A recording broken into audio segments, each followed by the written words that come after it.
Welcome to Carver Conversations. I'm your host, Tiff Marchand from Carver Designs, and this is a Sabertooth podcast, and I couldn't be more excited to be here. Head on over to sabertooth.com and sign up for their mailing list. They send out a coupon once a month for 25% off. You have 24 hours to use it, so you're not going to want to miss out on that chance.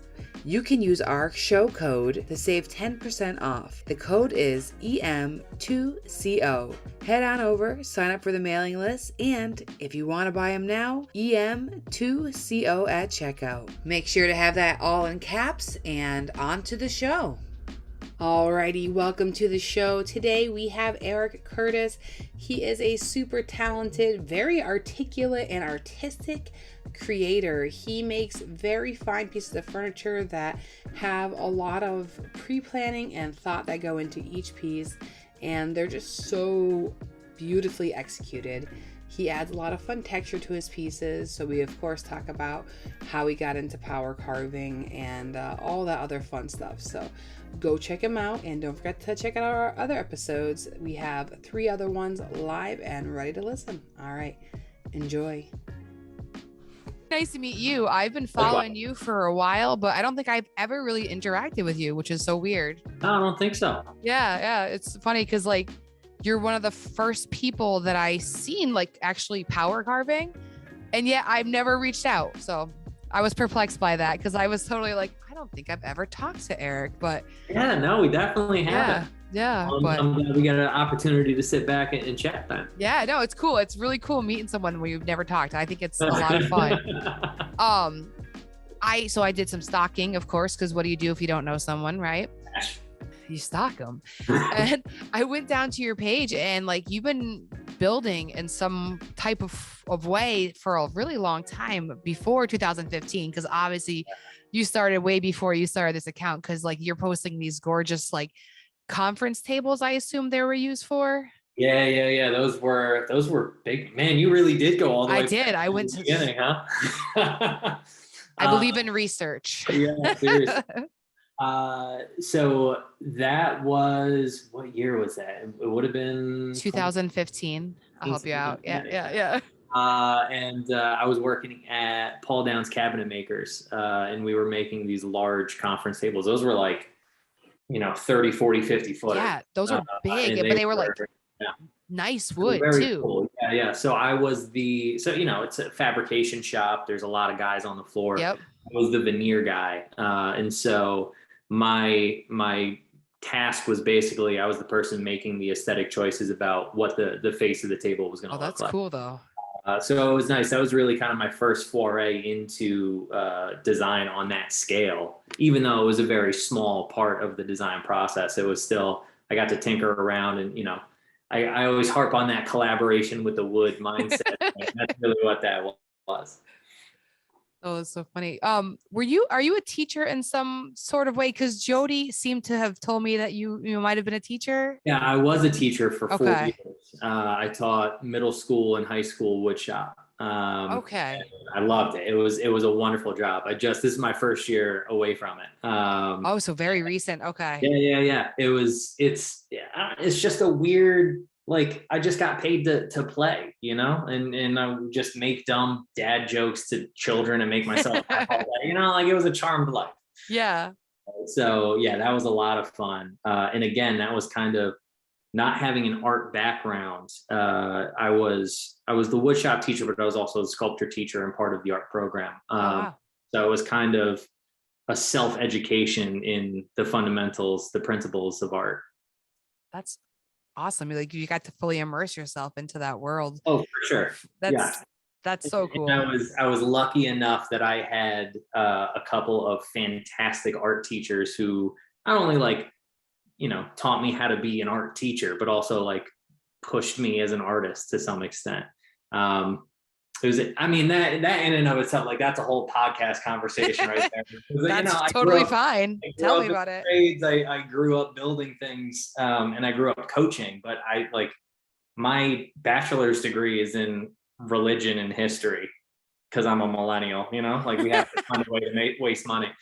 And then like diving into like education and people, kind of giving me the keys to the kingdom and being like, figure out how to write a curriculum and figuring out like, how do I teach this thing to fifth graders without them cutting their fingers off? I was like, all right, well, I guess we're going to find out.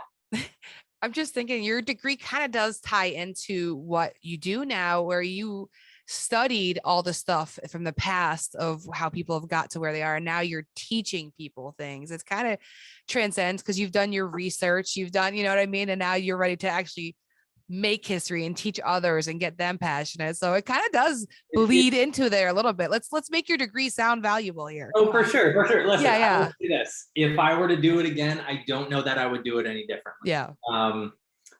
You know, the economic value of a religion degree is questionable. Yeah. But I think it does play into how I perceive the value, not only of the objects that I make, but of the actual work that goes into it, you know, and the day-to-day of kind of contending with an object and trying to contribute something positive to the human experience, even though it's just silly things made out of wood, but like there's something ineffable about it that I think really matters and that resonates with people. And this is why we continue to make things, you know, like people go to their job and they work 8, 9, 10 hours a day, and then they come home and they go into their garage and they tinker around there. Like the reason they do that is because it, like, there's something about it spiritually that means to them. So yeah, I don't think it was an entire waste of 4 years. See, we're doing a really good job at rationalizing what you went to college for. I talk about that all the time, by the way. I have another podcast called Maker Conversations, and I had one called Behind the Maker podcast for a while. And it's all about just finding about all these nutcases that we are that just love this so much that we'll do the 9-to-5 grind, hang out with our family, and then in our free time, we'll go and build and do all these things because it's what drives us all day. Like waiting for that moment where you can actually create something. So it was, I love it. I think it was my first year when I was teaching. I was friends with the school psychologist, and we just were having a random conversation one afternoon. And she was like, you know, like, I don't understand how, like, you're in here at 7, like you teach until 3, then you're like prepping until like 4 or 5. And then you make things for like 3 or 4 hours. And I was like, it's a compulsion. Like, I don't know what else to tell you. Like, I can't not do it. You know what I mean? I do. I haven't been able to find a way to articulate why it matters, but I think it has something to do with people want to see their contribution to society. And, you know, the idea of like going and doing a thing for money, we need to do it, right? That's the world. We have to live. Yep. But there is something of like being able to like touch a piece and knock on a piece that you spent time in energy and emotional energy and spiritual energy into this thing. It matters. It does. Believe me. I know. My mom's like, what are you making? I'm like, you know, Freddy Krueger piece. And then I'm probably going to do a Jason. And then, you know, and I'm like, I'm going to get a really good video of me splattering blood. Like, the stuff that we do. And you just get so invested into it. And it brings so much joy though. Like you could have a shit day and then you go out into your shop and you make something and now you're just smiling and you want to show others like, look what I made, you know? Right. And that's that's the core of it, right? That's why we do the thing. And I don't know, one of my, I don't want to call it a pet peeve, but something that's always been on my radar is, you know, this like, it's not intellectual property, but it's like the secrecy of design. You know, when like folks come up with an idea and then they're like, nobody can do this thing because it's my idea, right? Right. And I encourage people to steal from me all the time because I'm like, well, listen, I steal from people. Everybody who's ever made a thing steals from other people. We're all inspired by others. Right, exactly. Absolutely. So do the thing because the value, again, this all goes back to that, like the currency of value, right? So if your primary value is the monetary gains you get from the making of the thing, then you're going to be pissed off that other people make a thing and then sell the thing.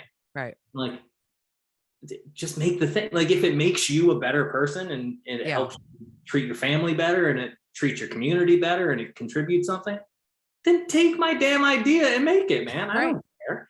Yeah. I always say it's going to be different no matter who makes it too, because we all have different skill levels too. This and design choices. Interesting kind of side conversation. Yeah.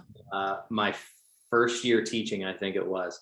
I leaned on this technique that one of my teachers taught me, which was essentially like, when you're stuck and you don't know what to do, you don't have an idea, just find a thing and then copy it and start making it. And what happens is by the end, because exactly what you just said, at the end of the process, like you're not, and even still now, I'm not technically skilled enough to copy a thing absolutely perfectly, right? Yep. So by the time you're done digesting it and creating something new, it's similar, but it's your own variation on it. And so my first year teaching, I leaned on that trick, and I had a student who actually got in trouble for plagiarism because, she didn't understand what I was trying to say. It was also my first teaching. I don't think I really articulated it properly. Yeah. And it's photography, which is kind of a different situation. She just kind of like retook the same photo, but then I had to have an interesting and lengthy conversation with the administration about like plagiarism in art is a different thing altogether from plagiarizing like an English essay. You know what I mean? So I still think about that often when I'm like designing a piece, because inevitably, you make a thing, you come up with a brilliant idea, and you're like, oh, nobody's ever done this before. And then you do the thing, and 6 months later, you like see it in a magazine from, 1845. I think a lot of us, we don't realize what we've been inspired by. Like somebody watching this video could see the mirror and behind you and not realize they're seeing it. And then they make something that same shape because it was in their head. You know what I mean? I did a table this past summer that had these like 5 independent legs. And they were all lengthy story about the commission, but the idea was like trying to have this table base that kind of looked like it was flowing and dancing and kind of in community, right? Mm-hmm. And so I do this whole thing. I was like, oh, this is a solid piece. Client loved it. I liked it. And then I think a week or 2 weeks after I delivered it, I went out to my sister's, and as I was driving out, like a block from where she lives, there's this sculpture that is different, but very much the same form. Same thing. And I saw it, and my sister was like, oh, I thought that's where you got that idea. I was like, I've never noticed that I've seen that before. That you've seen it, yeah. You know what I mean? Our brain stores that information. We don't realize it. You internalize it, and then you reinterpret it, and that's what makes it an original idea. Yeah. It's I like that though, when you don't realize where the inspiration was, and then you get that surprise and you're like, oh. Well, and that's another question of like, did I see that so many times, internalize it without realizing it and reinterpret it? Or is it a thing like, I don't remember what it's called when 2 people invent the same thing simultaneously, but this happens regularly throughout history, right? Like most of the creations in technology, we give like credit to X person, but this other person came up with the same idea completely separately at the same time. So I do wonder how much of it is that. And it's just like, look, we've been humans for a long time. I think all the ideas have been done at this point. So I just watched a whole documentary series called The Food That Made Us or Makes Us. I don't know if you've seen it, but they break down all the people who have competed, like Kellogg's and Post and like all these different brands. And it's very interesting. I mean, it's very dramatic, like portrayals, like they have it, like the music, and it's just like so much drama, but like Pizza Hut versus Domino's, like it's just, but it's so interesting to see where ideas and concepts have come and evolved, and how 2 people can be thinking of something, and they might be coming at it different ways, and together they get this solution. Like they didn't mean to, but they were inspired by the other one's technology. So it's something that keeps happening over and over again throughout history. Look at that. Right. And that like that it happens in art all the time, I think is just something that we need to be grateful for, the fact that, we have the opportunity to create these things. And just like, again, if you want to rip me off. I'm not going to take any offense to it. Whoever's listening, steal my ideas. Never be the first person to do a thing anyway. Be the second. take my idea. I have to ask because I was again scrolling. When Mm. did you start power carving? Because it feels like you've always been power carving, or at least early on. That's a good question. I don't know what the first, I mean, spoons were almost certainly the first thing I power carved. But you know what?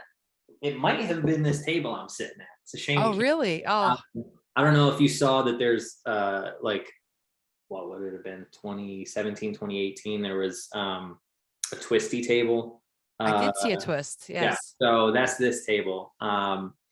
That was the first time, you know what? That wasn't the first time I did it. I know that, but on this, that was the first time that I kind of recognized what I was attempting to do was to be a sculptor and to use the medium of furniture. Mhm.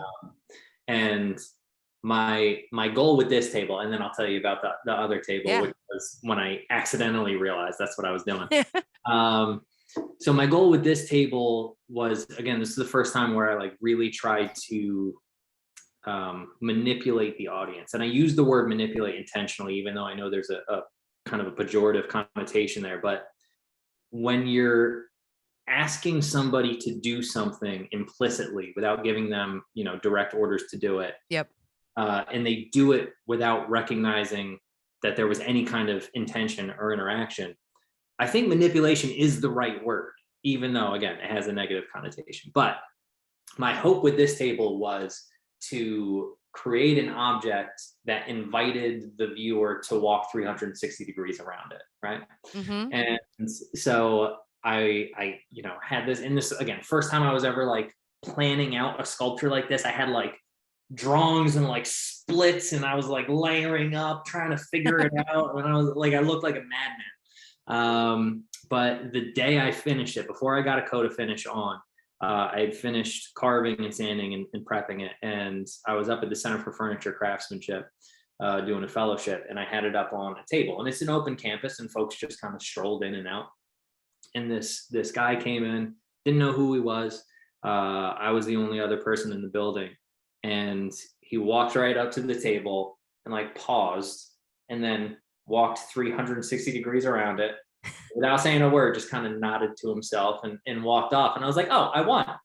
Like you did, Right. You did exactly what I wanted. You to do, right? Yeah. So regardless of whether the piece is good, bad, or ugly, I set out to have it an effect, and that effect worked, right? And that's really all it like.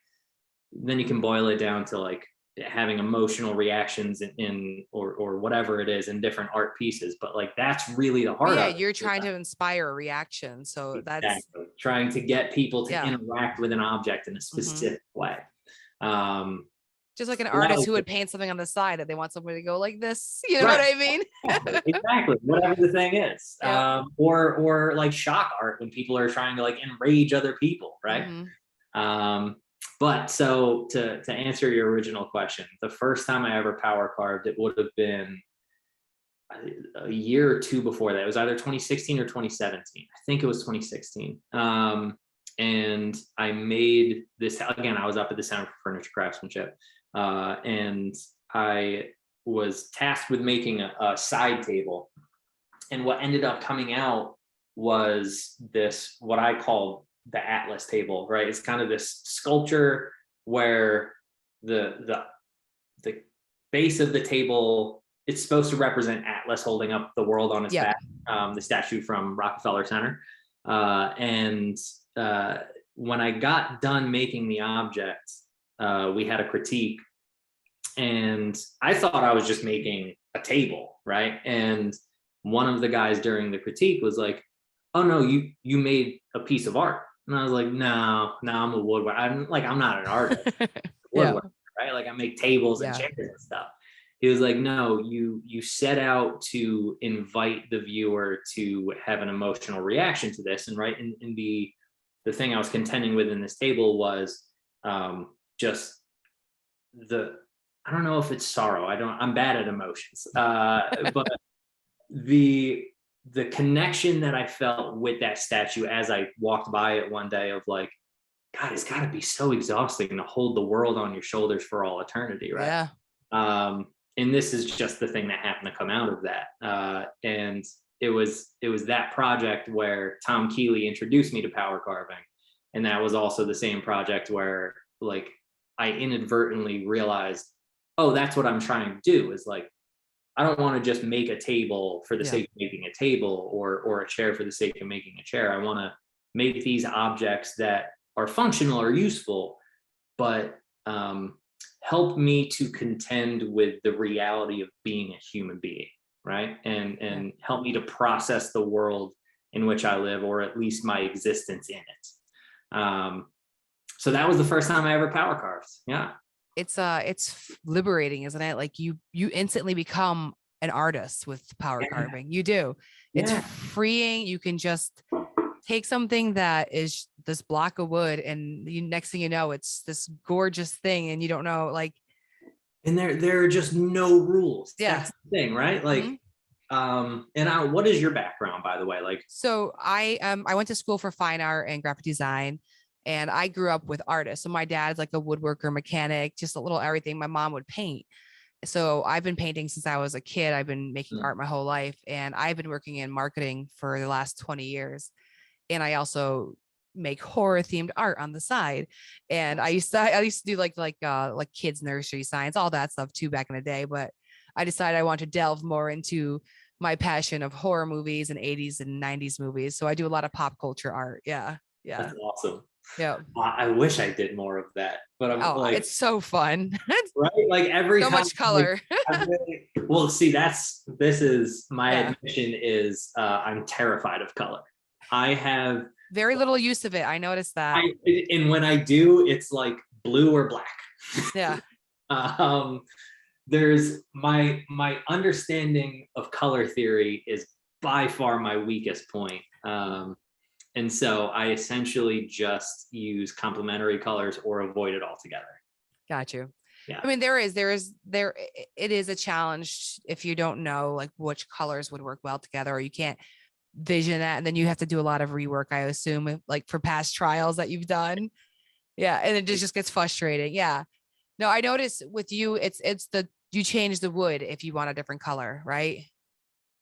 Yeah. So I'm a big believer in creativity through limitations, right? Mm-hmm. And so I think it's also okay to acknowledge what you're not good at and not run away from it, but find ways to work within your own limitations. So I'm bad at color for whatever reason, even if like I have a basic understanding of color theory, but for whatever reason, I can't so Nicole was the name of the other art teacher that I worked with when I was teaching. And I made this blue cabinet that like power carved through plywood, and it had all these weird psychedelic waves to it and whatnot.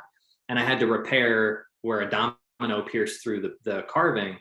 And I was like, well, it's blue. And I tried, and it, obviously it looks terrible. And then so I went and asked her after fighting with this thing for 4 hours, and she mixes in some tan and a little bit of teal. And then she paints 3 different layers, and it was just gone. And I was like, this is why I can't, my mind, my eyeballs don't see the things that other people, what I mean? And so, so I kind of intentionally limit myself to the natural palette of wood. But there's so many different colors of wood, what I mean? It's limitless, especially if your clients have a big enough budget for you to dive into all the different species there are out there. I mean, there's literally there's blue wood, there's green wood, there's yellow wood, there's red wood. It's literally purple heart, yellow heart, lace wood, all the things, man. So that's kind of, it's not really a self-inflicted limitation, because I will venture into color sometimes. But if I'm making a piece for a client, I just won't do color. Yeah. Although I will say I've done one painting, and I intend to hopefully very soon do another one. They're all abstract. It's just color work, specifically because I know I'm terrible at it. Practice is good. Well, and I think it's also to be perfectly honest, folks, I know folks admire my work, and what I don't want to happen is to kind of build this aura of everything I do is wonderful. Mm-hmm. So I'm going to do something that I'm really bad at and be like, hey guys, see, I suck too. Like, it's fun. It's okay to be bad at something. If you enjoy it, do the thing. I was literally just talking to Kristen about that, because we're going to be doing a contest for Haven to win a free ticket. And one of the things that we want to have them do is make a video, just a short 1-minute video about something they've made a big mess out of. They've tried and it's a big fail. Like, we want to we want to hear the horror stories, because we tend to gloss over those things, you know? Right. Well, and that's another thing. Like, there's always something that goes terribly awry, right? Yeah. Oh yeah. No matter what you're doing, no matter how easy the project is, there's always some goof up. And you're right. We do gloss over that on social media, because it's, I don't know, it's easier to tell the story of an object without the hiccups, right? Yeah. Or for me, like, personally, if I'm making a thing, like 99% of the time I'm recording what I'm doing. Yeah. And then if something goes wrong, I just get in that zone of like, well, that was stupid, I'm just gonna go fix it. And then I was just gonna say half that. the time I just like forget to record it, because I'm just like, just fix the problem. I was gonna say, a lot of it is not intentional for me, but it is. There's a problem, you just automatically fix it, and the camera is not existent anymore. You forget you are supposed to be recording what you're doing. Yep. Because you're like, oh, I've fixed this before. We all have gotten so good at fixing things. Right. When it goes wrong, that we just kick into our repair mode. Yeah. And the phone doesn't exist anymore. I'm completely guilty of that all the time. It's that no nonsense mode of just like, oh, that was so dumb, I'm just gonna fix it now. Yeah. I'm in this weird transition time of my life where I'm going full-time, like, maker, content creator. Nice. And it's very exciting. And I was just trying to hook up the laser, right? And I had to do a quick hole on my CNC, cut it out to add the ventilation. And I just start working, and I haven't made content, like original content, in like 2 months, because I've just been like designing and making the podcast and getting all the things in place. So I had to yell at myself, wipe off what I had started, because I had already started marking out the plastic, and like start filming. And I still haven't edited it yet, but like, I'm just like, you are so out of shape with recording things as you work. It really, like, yes, you can fall out of shape is the right phrase. Yes. Like, you get in a flow, and then when you get out of that flow, you just, for whatever reason, you just step away from it, and it's an entirely different mindset. Yeah. So I will be editing that, but literally I have been just taking old content and refreshing it while I'm doing my master plans behind the scenes, you know? I'm nothing wrong with that, man. It's working. You know what? Working. Today, and I very rarely repost old content. Today I did, because I was just like, I took the weekend off. Usually I'm in the shop on Saturday. I didn't go. And yesterday I was just like planting flowers and doing things around the house. And those things are necessary, right? Like, it's good. 100%. Yeah. But I just didn't have any content for today, and I was just like, you know what? It's fine. I don't like, I really liked that, by the way. I have not seen that. I don't remember seeing that. So that coffee table. Yeah. That was a cool way of doing a river table without the river, you know? That was a fun one. So that, my buddy Nick out in LA, he's I don't know what he describes himself as. He's an entrepreneur who coaches people with plants, something like that. Love him to pieces. That's like the most LA lifestyle you could possibly have, Hey, he made a career out of it. Kudos to him. So he wanted me to come out there and do a collaboration with him. And that's kind of where that idea came from, is we wanted to integrate those two things. And the fun thing about that table is, like, it's a really, like, the concept is so strong, and I could tell that it's so strong because the final object, I designed and built that table in like 48 hours. Awesome. And so, like, it's not refined, right? Like, it's not really aesthetically pleasing, and still the reaction to it is so it works, right? You know what I mean? Like, it does. It's there. So I'm hoping this fall to be able to kind of revisit that design, refine it a little bit, and come out with like a final a product that really does that concept justice. I think people are ready for a little bit of a change. Like there's a lot of epoxy out there in the world, so it's nice to take a little break. No hate against epoxy at all. Epoxy is a wonderful material for specific applications. Yes. But like anything, it can get bastardized to a point of nausea. Yes. Being on Sabertooth's page, and I'm like, wood Right. wood carving, artist. It's like, I need a breather. Like, there's some incredible wood carving artists that, like, again, this comes back to I think my technical limitations as a maker, where like I see some people, and I can't remember her name off the top of my head, Alicia something. Anyway, she does figurative carving work, and it is like, I'm like, that's what when I decided I wanted to be an artist, like that's what I wanted to be. I don't know that I'll ever have like that level of technical skill in the figurative realm, because that's obviously years of study and practice and other material. But I think that is like, Sabertooth's page has such a beautiful range of like so different abstract work and like smaller work, to all the way up to people who are just making incredible masterpieces in wood. Yeah. I don't know, I love seeing all of it, man. It's great. It's seriously like everybody's application of the tools is so different. Like you're using it for texture on furniture right now, right? Yeah. Somebody else is carving these huge things with a chainsaw and then going in refining all those details with them. Right. I add funky edges and crazy texture to my pieces. Like everybody uses it in a very different way. And so it's really cool to see like the same set of tools, but like the vast ways that people utilize them. It's crazy. And, I mean, I'm always impressed. Again, like you said, my work for the most part with Sabertooth materials is kind of organic texture line work, right? Mm-hmm. Surface quality and line work. That's really all it is.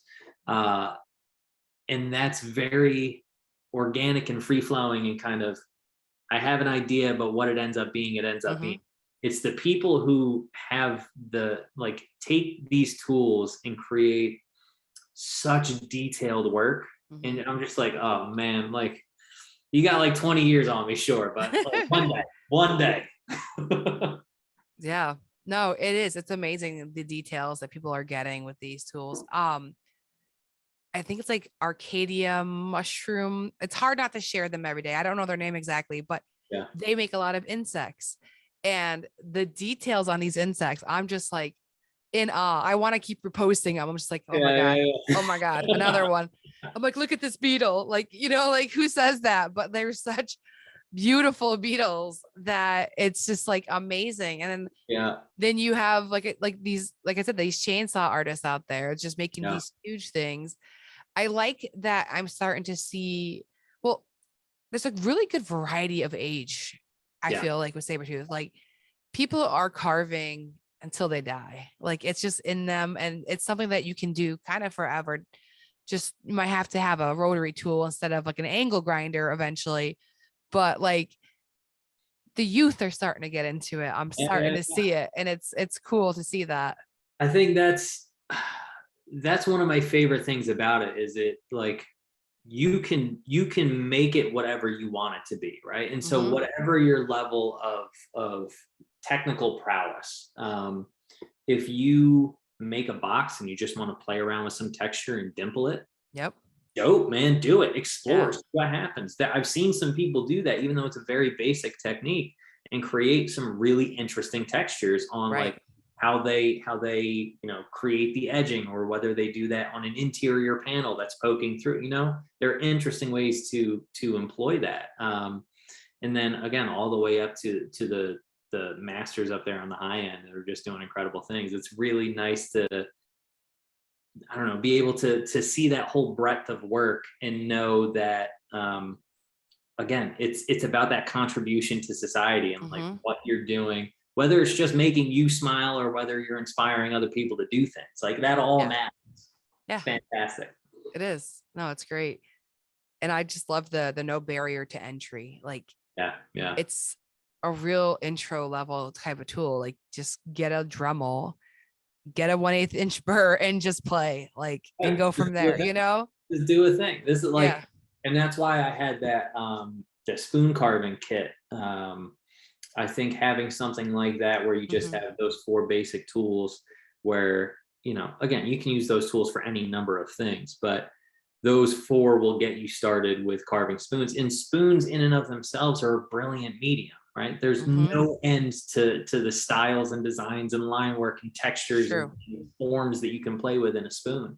So I don't know. And they're practical. I mean, it's not a bad thing to make, And I think so. This goes all the way back to that discovery that what I was attempting to do was to be an artist again, because I think having grown up in the trades, there was in the 90s and early aughts, there was that machismo, oh man. Yeah. Yeah. And that was very heavy back in the 90s. Oh, yeah.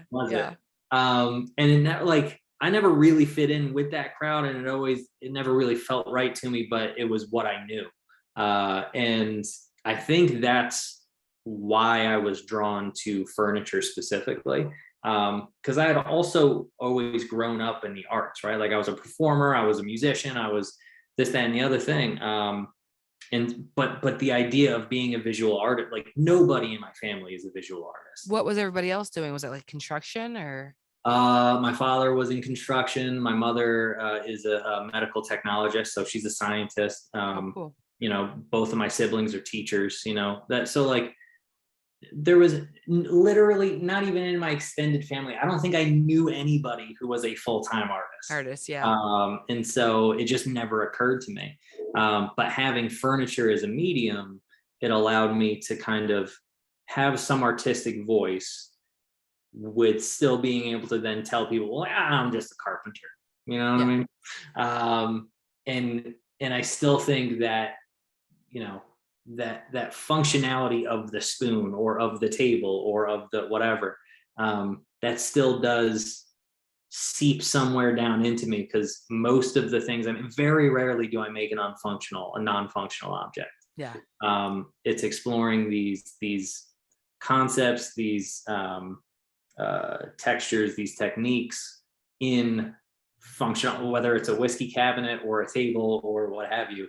And by the way, I need to stop making whiskey cabinets. I've got them now. I saw you scanning in the room and I was dying. So the last one I made, which is upstairs now, because I was originally going to put it right here, and then I've got one there and one there. I was like, I can't have 3 whiskey cabinets next to each other. That feels like a bad look.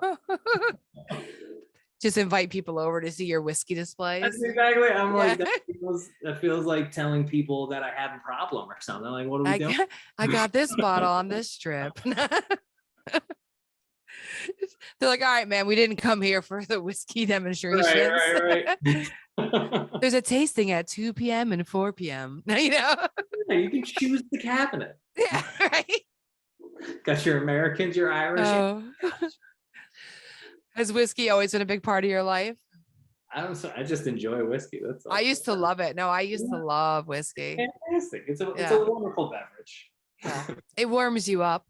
That's it, man. It just gets in there. But that's cool. How did you get involved with Sabertooth? Is that the brand you started power carving with, or did somebody approach you for it? No, the first I learned back on that Atlas table, I learned with the flap discs. Yes, that's what I started with too. Yeah. Then at some point, I think I bought a King Arthur and a Sabertooth. I don't remember which one was first and which one was second, but a coarse and a medium from the other, whatever it was. Test out the brands, you got to. Right. I just needed a disc and I Googled it. And then, Sabertooth works great. And I happened to reach out to them very early on in my social media meanderings. And, Jodi was super supportive. So I was just She's fantastic. Dope. Yeah. If you, and this is a big thing to me. I never want to work with a company or promote a product that I I don't genuinely use and have used for a period of time. Same. You know? Yep. That was probably 3 years, 4 years, whatever it was. Must have been 2 or 3 years actually. After I started using Sabertooth, that I reached out, and she was like, "Yeah, great. Like, let's have a relation." And I had a very small account at that point. So knowing that they were making excellent products, but also supporting me as a fledgling artist, that I was just like, all right, well, now I'm Sabertooth for life, baby. What's good, you know? She's amazing though. Like, such a supporter and so funny. Like, if people Yeah. have had a chance to really interact with Jodi, oh my I've only God. ever emailed with her. I've never talked to her. She doesn't like phone calls, I don't think. Oh yeah. But she's freaking hilarious. So if you take a listen to episode 1 of this show. Yeah. I interview her, and she lets a little bit of it out, but she has like a funny story about her with the chainsaw on it. But she is very, very funny, and they're a great company. I reached out to them too, after using the disc, I think for at least a year, and I just loved it so much, and I wanted more, and I was poor. So that's how it always starts, man. You know, when we were like a few thousand, and we're like, I want to keep doing the thing. Like, yes. What do you think? Let us work together. If you send some of my wild posts, like 50 people see it, you know? But I'll make it look real good. The pictures will be crispy. Right? No, it's huge when a company though puts that trust in you that for sure, you know, you're gonna support them and they're gonna send you some product and you know, encourage you. Like, absolutely. It's invaluable. It's similar. I don't know, like, it felt similar to having like a teacher that believes in, you know what I mean? Like somebody who you think knows the business, knows the situation, and they're like, yeah, no, you can do this. Just do the thing, you know? And one thing that I really have appreciated from the beginning about Jodi is the complete creative freedom. You know what I mean? Like, do the thing. Yeah. Right. Yeah, exactly. Just do the thing. And my projects are all over the place too, man. You know, like one week it's a spoon, and the next week it's like a weird bowl. The next week it's like a table base. She's like, yeah, I don't like, it's great. All of it. Just do the thing. You have a crazy variety of burrs, I gotta say. For like most people, they should kind of have like a few different ones they toy with, but you kind of have like a little bit of everything. It's because I like. Do you like to experiment? I assume. I don't know if I have ADD or what, but it's just all over. Like, seriously, what happens is half the time there are kind of two ways that I approach design. One is, you know, when I'm working with a client and it has to be limited to X, Y, or Z. But the other way, in the way that I kind of prefer to do it, is like I'll be contending with a concept, just like a philosophical concept, and my goal will be to figure out how to express this idea. It's kind of like telling a story, but without words, right? I have to do it, and this is our limitation as sculptors, is I have to do this in an instant. Right? I can invite you to engage with this on multiple levels over time, but I have to get across to you this idea in a split second in time, without any words, without any motion, without any, like, it's just an object. Yeah. So how do I represent an idea?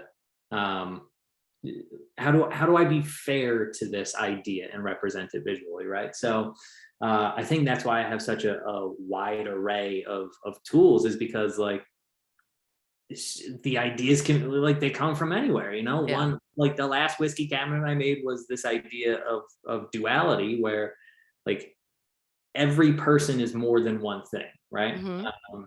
We all hold within us the capacity for beauty and goodness, and we all hold the capacity for terrible evil simultaneously. And how do you contend with that reality of your human nature, right? How the hell do you visualize that, right? Without any words, how do you? So contrast, high contrast. Right. I did my best. I think it works. Or like the walnut cabinet I made that's hanging over there, it had this textured door to it. And the concept there was, this was at the height of quarantine. And it was pretty loud to me, the lack of physical interactions that we were having, right? Whether that's just like hugging your parents or like high-fiving your best friend or whatever it is, you know what I mean? And that, like, we are physical creatures by our nature, and trying to figure out how to express visually this profound lack of physical interaction was a tricky one, but ultimately it just ended up with this, you know, flowing texture on the carving, or on the door rather.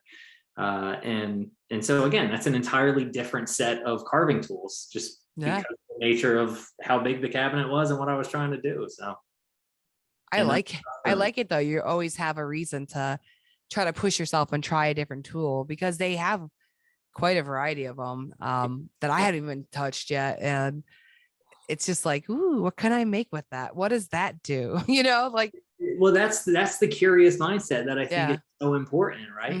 It's can I do that? What is it? Like, if I start a thing, and this is where I think a lot of folks become fearful in the early stages of their design careers. You don't have to know where it's going. I'm working on a client, like a project for a client right now. I walked away from it like earlier than intended today, because I was just like, I have no idea where this is going.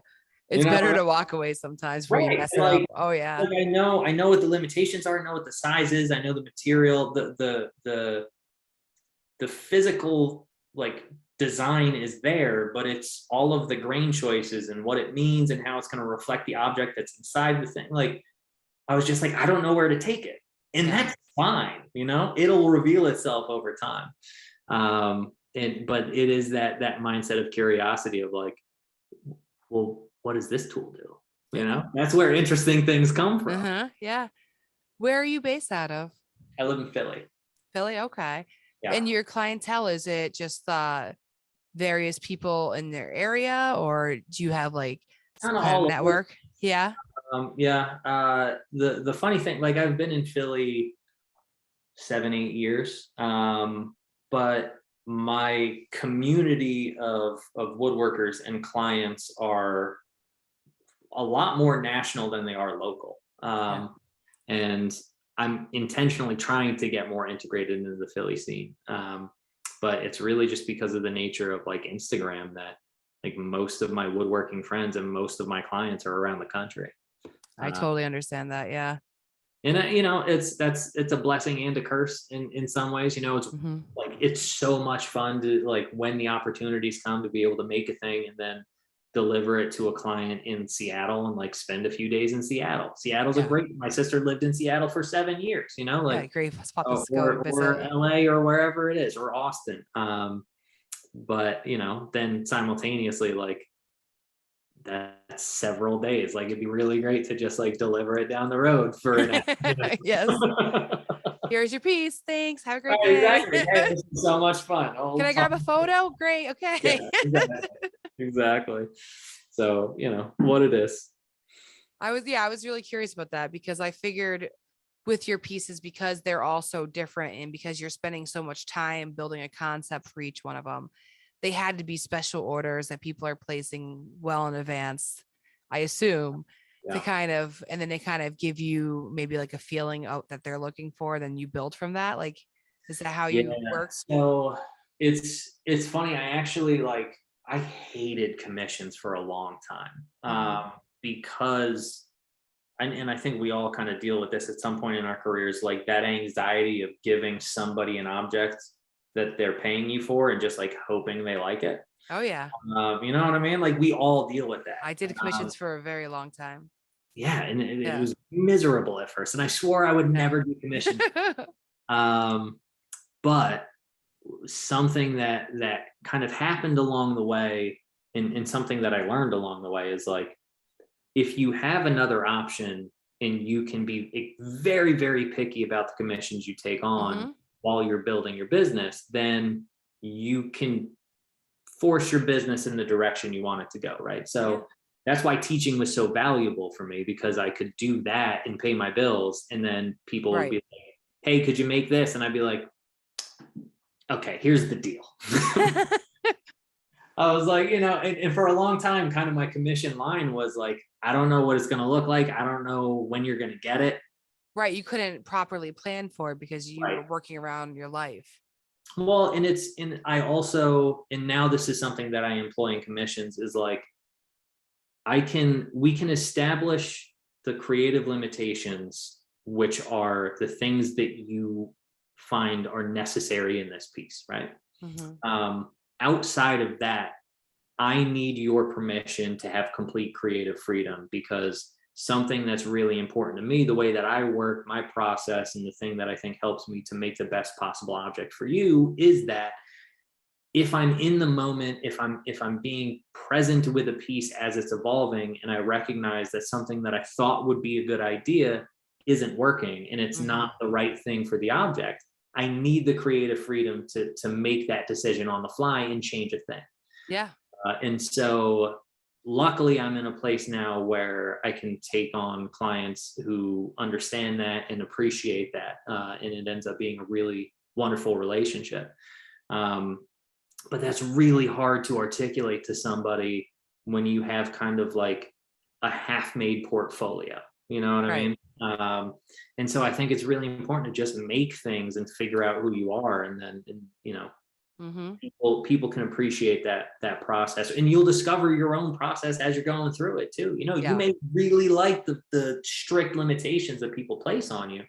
But I can only work, like if somebody doesn't give me that freedom, I'm like, this isn't going to work out. I know a lot of really wonderful makers who will make you exactly what you want. I'm not your guy. Yeah.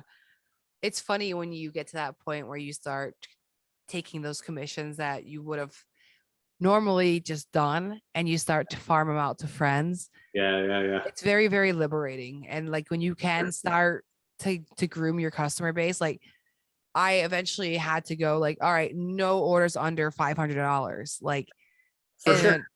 And before though, I would take a $40 order and then it would take so do. long, Do it. Yeah. And you can't get any money worth that, there's no value in that. Yeah. So like you have to do those orders. You have to struggle through it. You have to get used to shipping and how all that works. But eventually you can get to that point where you're like, okay, dude, it's all, here's where we are now. Everything is a learning curve. Yes. And I think folks have this idea of like, if they're not a full-time independent woodworker, then they're not a woodworker. And I'm right. like, no, you are. We're like, yeah, you super are, my guy. Just like it's fun. And whatever imposter syndrome avenue of income is, right? As long as you're making things and valuing your time in your creative space, you're an artist. Like, that's all it is. Whether you're making it your full-time living or not, you're an artist. Give yourself more credit. It's tough. It is tough. And like imposter syndrome is real for a lot of people, even myself, who have been making for my entire life. I still get it. And like, that's been my identity since I was a child, but you're like, you feel weird sometimes. You don't know how to control yourself, and you have to like break through that barrier and just like, no, you are who you are. You kick ass. Like it's just confidence.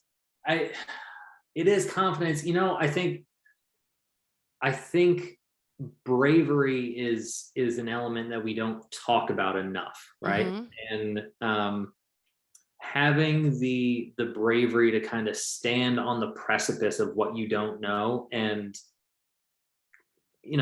like we talk about going down that like unknown path, right? Yeah. The reason that's a challenge, because you don't know where the hell that's going to lead, right? It's unseen, it's scary. You're on the precipice of the light headed into the darkness. Yeah. And it really does take like a muscle memory of courage and to have a certain fortitude to go down that road and just let the adventure unfold as it may. I'm doing that right now, and it's so freaking scary, but so exciting. Terrifying. It's absolutely terrifying. Yeah. And I'm like, I'm leaving a job after almost 2 decades being there.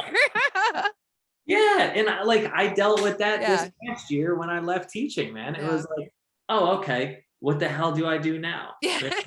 I was gonna say, how was that adventure for you? Like, what made you decide to do that leap? So there were business opportunities that came up that I couldn't turn down, and it required me to be away, and that overlapped with the beginning of this school year by like 8 or 9 weeks. Got you. Yeah, that's a lot. And so it was a lot, and so I didn't really want to leave, but my boss and I sat down and had a meeting, like whatever it was, April maybe, and we just kind of looked at each other like, we can't. It was almost like a breakup, you know what I mean? Yeah, we can't keep doing this. We can't figure out how to make this work. So I dipped out, but it was exciting. It was scary. It was all the things, because I didn't ever want to do it full time.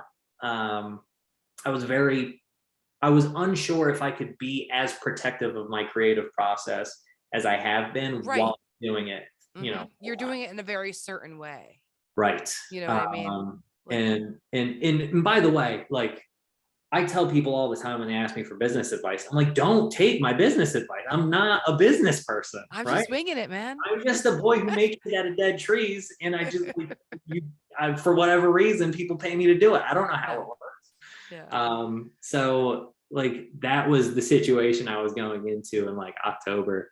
But again, it was, I made that decision, and I don't want to like sound like I'm patting myself on the back here, but no, I pat yourself. I made that decision to be courageous and follow the path and see where it goes, understanding that, like, hey, there's a chance it fails, and that's fine. There's nothing wrong with that. I will go down this road until it gets to a point where it makes more sense for me to get another job teaching, doing something else, working in a shop, wherever it is. As long as that job allows me to continue doing what I've been doing and interacting on social media as I've been doing it. So that's, I'm just the 6 inches in front of my face, Yeah. No, it is. It's one of those things that if you don't take the chance on yourself too, you kind of wonder. For sure. You have to you have to take the risk, because the risk of being miserable is far worse. Yeah, and that's why I took my leave. Like my work, they're very nice people, nothing against them.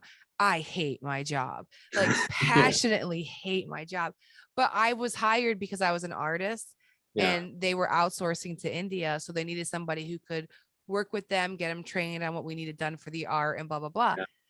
I work a desk job where I do clerical data entry now because they're trained. They don't need help anymore. I've just been floating through the company for 16 years, and I'm like, I am done. Like, I went to art school. Why am I doing order entry? Like, why am I literally make Papa John's coupons all day. Like, that's what I do for a living. My client is Papa John's and like leaf filter, like all these things. And I'm like, why am I doing this? I'm working at Workbench Con. I'm working at Haven, and I'm working at Sabertooth. Like, get the out of here. Right.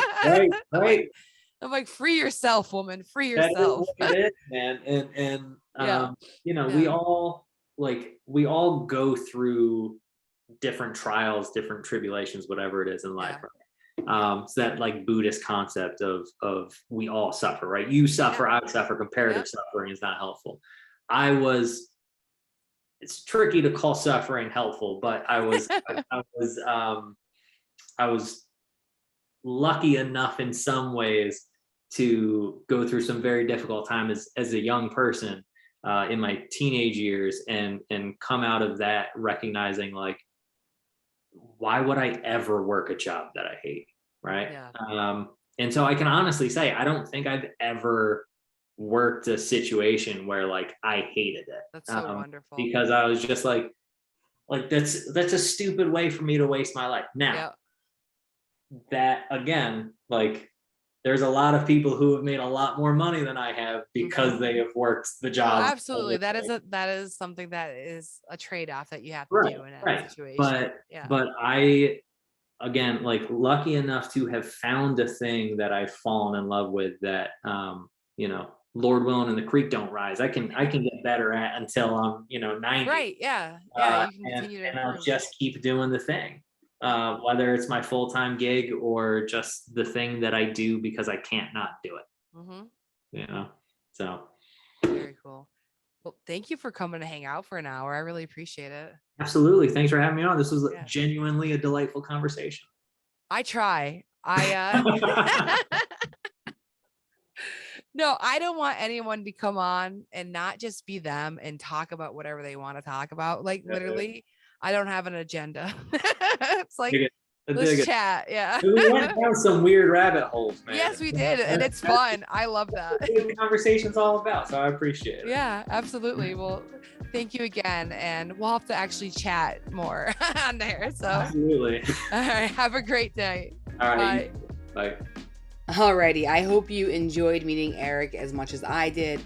Like we mentioned in the beginning of the episode, we have never talked before, but I have been admiring his work for a really long time. So I was looking forward to this interview a lot. So I want to talk about a few events. Now that it's getting closer, we really want to highlight the AAW Symposium, MDI Wood Carver Supply. It is a wood turning symposium that's happening in Chattanooga, Tennessee, and that is on June 23rd through the 26th. There's going to be a lot happening there. Sammy Long will be doing demos, as well as we'll be having Wayne for our MDI distributor. He's going to have a full line of all Sabertooth products. So if you're going to be there and you want to pick up some new burrs, he's going to have the full product line for Sabertooth there. And then there's going to be another person, Joe from Airbrushing Wood. He's going to have the 2-inch wheels. So if you're looking to grab some of those, head on over and check out those two gentlemen. And otherwise, it's going to be a great time from what I'm hearing. They're doing a really great job getting that going. We also just want to touch back on the Sawdust Fest at Miller's Rustic Sawmill. And that show's in Missouri, and that is on June 18th. So there's some really fun things that are coming up. And, just make sure you keep telling us about them. We really appreciate it. So have a great one. If you want to hear more conversations, head on over to Maker Conversations. And then we'll have a group episode coming up very soon. And I interviewed Katie Freeman from Freeman Furnishings. So 2 more awesome episodes on the way. So thank you for listening and keep carving.